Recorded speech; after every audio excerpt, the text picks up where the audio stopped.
पे और जो सरफेस एक्सप्लॉइट करने के लिए और ये दबाव बढ़ा यहाँ पे और वहाँ अक्षर पटेल थे मौजूद मिड ऑन पे, शानदार वो pickup and throw, direct hit.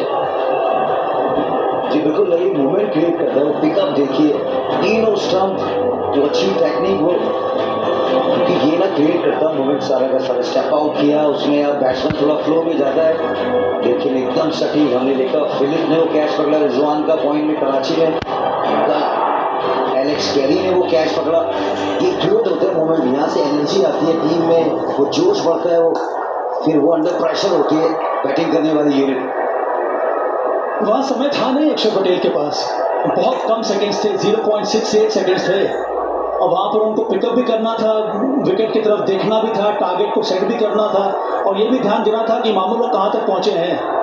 इन सब चीज़ों को ध्यान में रखकर जो थ्रो लगाया वो पावरफुल था एंड ऑन टारगेट।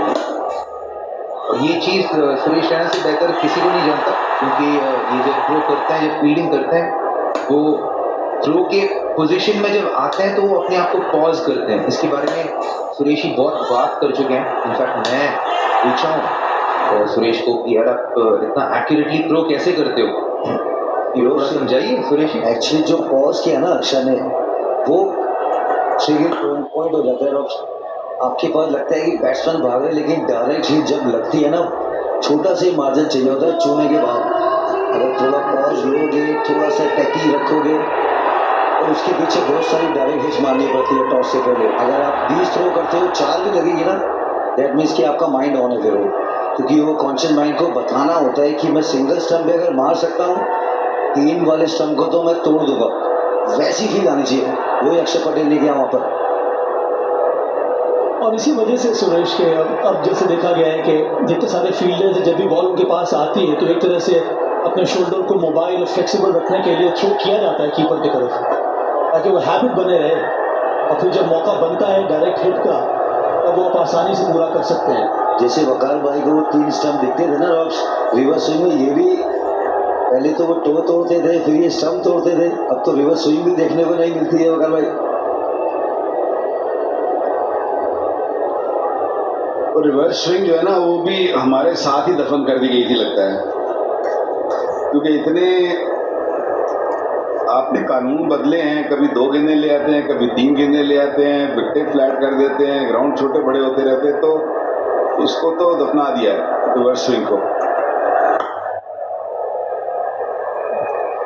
और इस समय जो दबाव पूरी तरह से पाकिस्तान के ऊपर है, जिस तरह से गेंदबाजी हो रही है, जो फील्डिंग एफर्ट देखने को मिल रहा है भारत की तरफ से, वो जो विन परसेंटेज है ना वो पूरी तरह से भारत की तरफ टिल्ट कर गया है। पाकिस्तान 34%, उनके सारे चांसेस जो हैं वो कम होते जा रहे हैं। शुरुआती दौर में थोड़ा क्लोज था पर उसके बाद ये थोड़ा परिवर्तन देखने को मिल रहा है क्योंकि विकेट गिरा है और शानदार फील्डिंग एफर्ट देखने को मिला है। वो अंतर जो है अब बढ़ता जा रहा है।